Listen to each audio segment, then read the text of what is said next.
हर growing economy को एक invisible engine की ज़रूरत होती है। ये एक ऐसा इंजन है जो लोगों को अपॉर्चुनिटी से जोड़ती है एंड उन्हें ग्रो करने का मौका देती है। ये इंजन जब चलती है तो बिजनेसेस ग्रो करते हैं, इकोनॉमी ओवरऑल ग्रो करने लगती है एंड लोगों को अपॉर्चुनिटीज़ जो मिलते हैं वहाँ से ओवरऑल इकोनॉमी का ग्रोथ और भी बढ़ता है।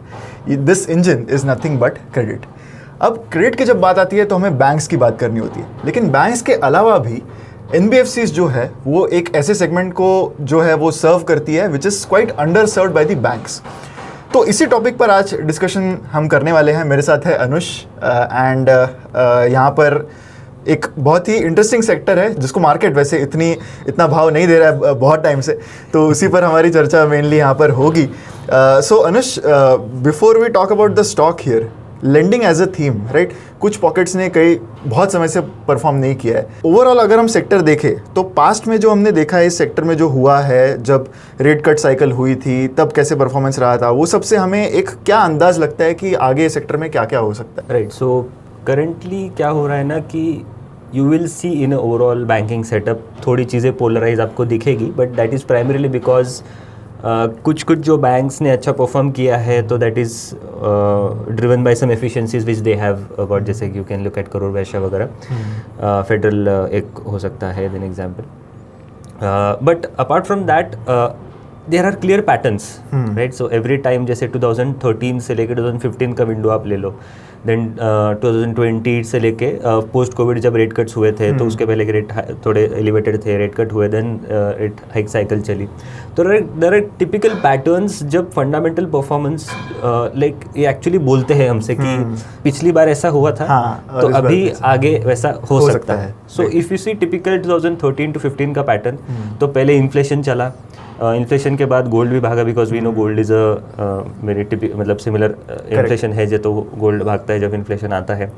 करंट सिनेरियो अलग है, current scenario is very driven by other some other things, but broadly rates peak हुए, परचेसिंग पावर इतनी नहीं थी, देन रेट्स कम हुए धीरे धीरे, एंड देन उसके बाद जाके फंडामेंटल परफॉर्मेंस थोड़ा थोड़ा इंप्रूव होता है, primary driven by higher credit demand, capping cycle चली, देन कंजम्पशन वापस आया। देन इन 2013 to 15 के विंडो में ही हमने देखा, अभी ultimately I am saying this because in stock market we have to make money, and when we also have to connect that fundamental performance to when that cycle runs in the bank nifty level.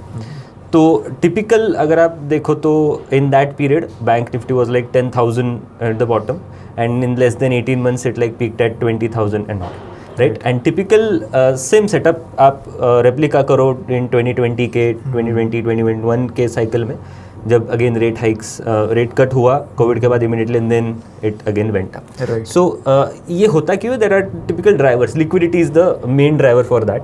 So liquidity आती है, then again liquidity साथ साथ rate cut होते हैं, liquidity आती है, rate cut हो जाता है, एंड उसके साथ साथ देन डिमांड वो ड्राइव होना स्टार्ट हो जाए। सो करंटली अगर हम देखें, so we are out of our rate hike cycle, मतलब and we are currently into the rate cut cycle now. So and इसके साथ साथ हुआ क्या है कि अभी FY 26-25 के जो बेस है तो वो बहुत लो है, राइट। वो क्यों है? बिकॉज ओवर लिवरेज क्राइसिस चला था इन लास्ट 1 or 2 years में, बिकॉज ऑफ उसके पहले बहुत ज़्यादा अनसिक्योर्ड लेंडिंग हुई थी।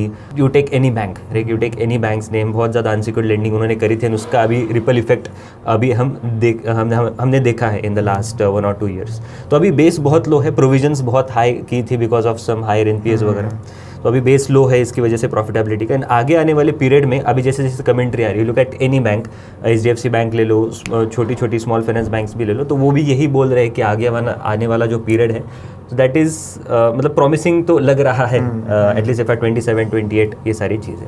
सो that is why, and plus valuations भी कम है, राइट। हमने तो we need to make money, तो हमको वैल्यूएशंस बहुत ज़्यादा इंपॉर्टेंटली देखने चाहिए, तो वैल्यूएशंस भी कम है। So it is giving pure flavour, जो हम गार्प फिलोसॉफी बोलते हैं, ग्रोथ एट रीजनेबल प्राइस, तो वो दिखती है, एटलीस्ट विजिबिलिटी है हमें नेक्स्ट 1 or 2 years की। ऑफकोर्स मतलब क्रेडिट की डिमांड आगे आने वाले पीरियड में बहुत ज़्यादा बढ़ेगी, बट एटलीस्ट बेस्ड एक प्रॉपर विजिबिलिटी जो हम साइकिल्स हमने अभी पढ़ी है तो उसके बेसिस पे प्रॉपर विजिबिलिटी तो दिखती है हमें in next 1 or 2 years. That is why banking.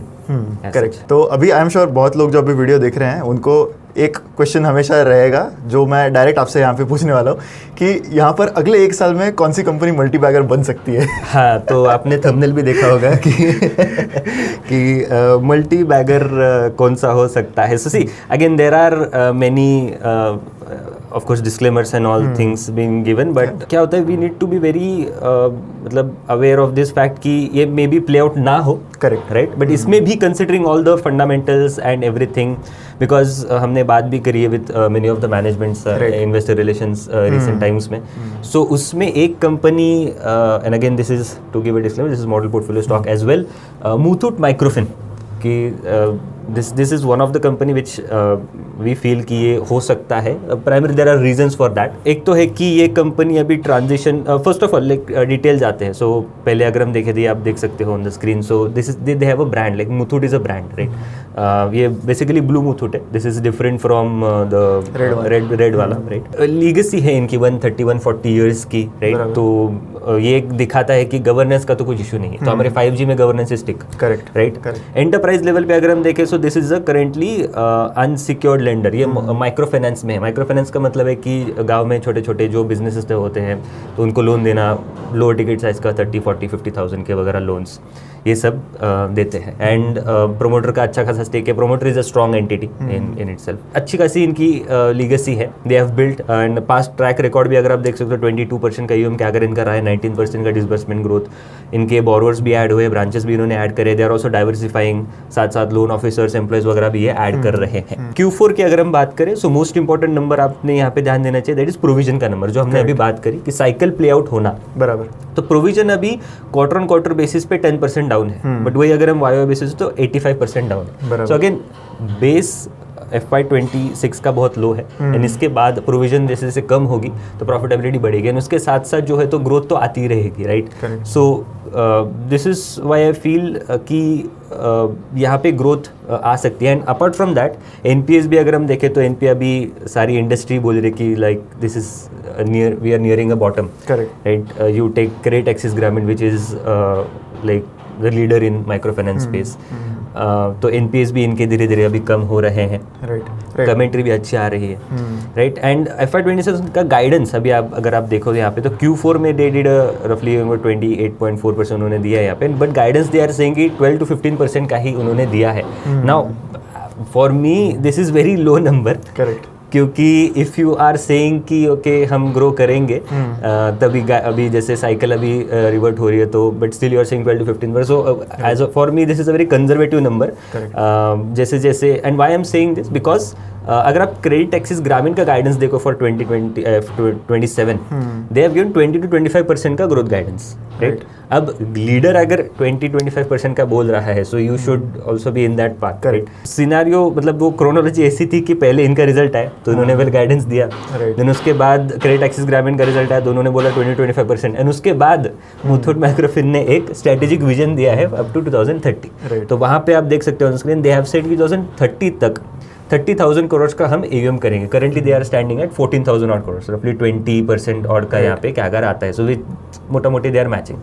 ROA भी 5% प्लस करेंगे, ROA ऑफ 20% प्लस वो करेंगे. So these are the pretty good numbers considering what currently they are doing, correct, right. So and apart from that अभी एक सवाल आ सकता है कि कैसे ये करेंगे, right. So why Muthoot finance वे कैसे करेंगे. Currently they are like 100% more और less 95+% they are currently unsecured lending में है माइक्रो फाइनेंस में.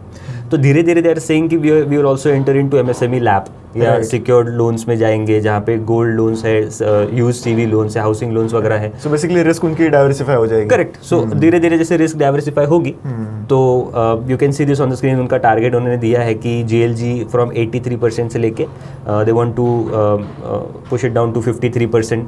सो 53% ये अनसिक्योर्ड मोटा मोटी रहेगा. देन MSME लैब 10% पे जाएंगे सिक्योर्ड, और बाकी रिटेल जो सिक्योर्ड है 3.3% तक हो जाएगा उनका FY30 तक, right. So this will also help them in growing. So there are multiple levers for this company. So that is why I feel this company should. I think banks और NBFCs में मुझे ये लगता है कि not just of course Muthoot के case में भी वो है, बट जस्ट सीइंग कि यहाँ से क्रेडिट इनका AUM ग्रो होगा एंड उस ग्रोइंग AUM पे अगर क्रेडिट कॉस्ट कम हो गए तो पैट में जो बम्प आएगा that will be pretty massive.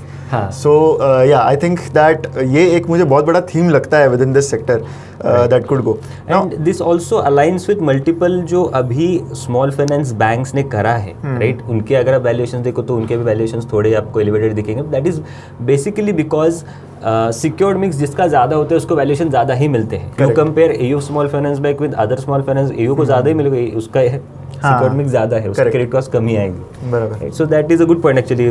That will also help them in generating more ROAs. You mentioned about CreditAccess Grameen, right? It trades at a price to book of around 2.7, 2.75.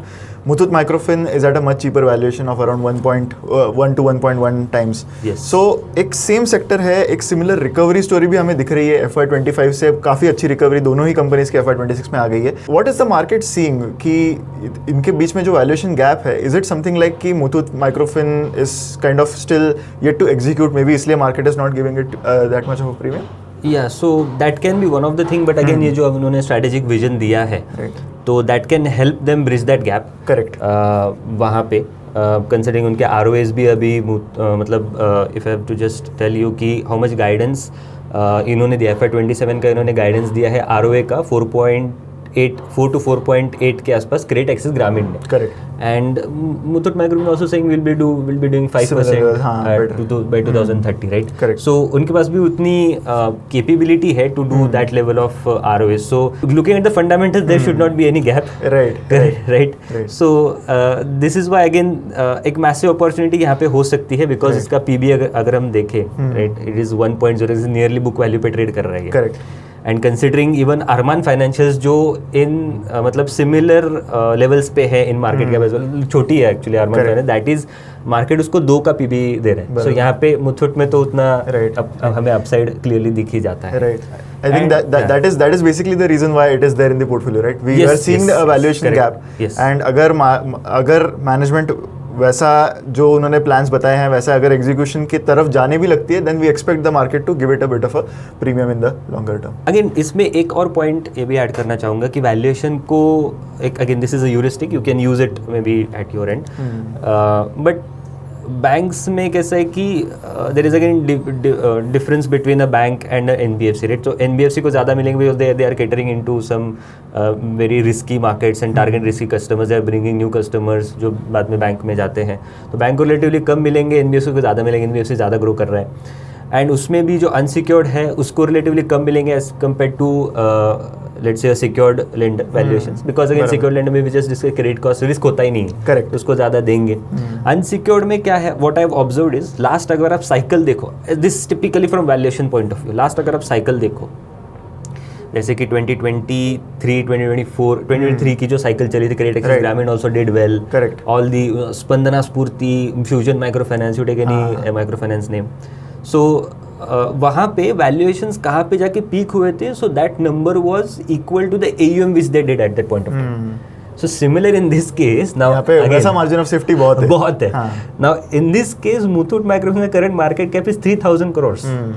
And उनका AUM currently 14,000 crores है. And they are targeting to reach 30,000. 30,000. So you know how much यहाँ पे मतलब हर चीज अगर अच्छे play out हो गई तो that is the potential. Potential उनके पास है. That we are looking at. Again there are again disclaimers. Of course.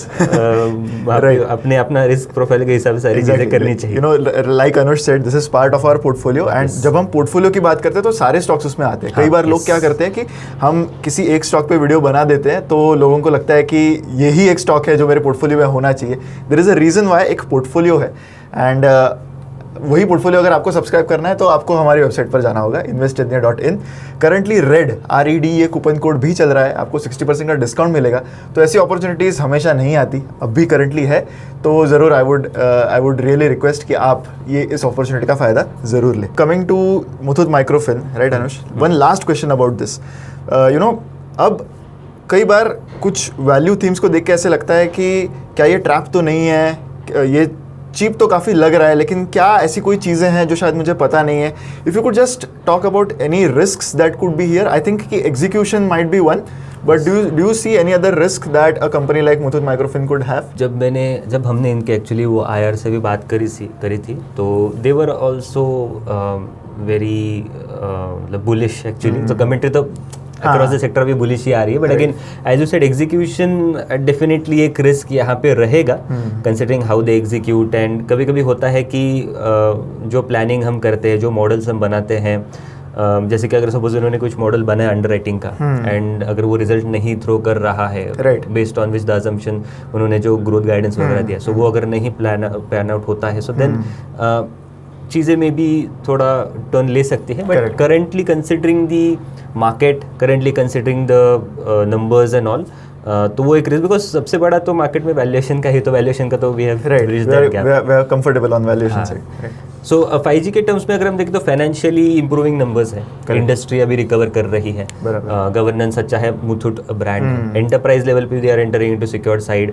Unsecured में अगर हम अभी तक का देखें तो उनका अंडरराइटिंग मॉडल वैसा अच्छा है, अगर कुछ खराबी भी होती तो देन वो दिख जाता राइट, इंडस्ट्री के लेवल्स पे ही वो दे आर. गवर्नेंस हमने बोला कि मुथूट ब्रांड ही है वो तो, एंड वैल्यूएशंस तो हमने बात करी है. सो ब्रॉडली 5G के टर्म्स में अगर हम सारी चीज़ें देखें तो वो एक करेक्ट. सो आई थिंक कि मोर और लेस रिस्क्स आर जो किसी भी बैंकिंग या फिर एनबीएफसी में जनरली होती है, inherent risk in the business. So that would be one risk to see. So I think that was it. हमने इस वीडियो के थ्रू आपको not just Muthoot Microfin but banks, NBFCs, lending as a theme के बारे में क्या लगता है, क्या डिस्कशन अब चल रहा है मार्केट में, इसका थोड़ा सा अंदाज़ आपको देने की कोशिश की है.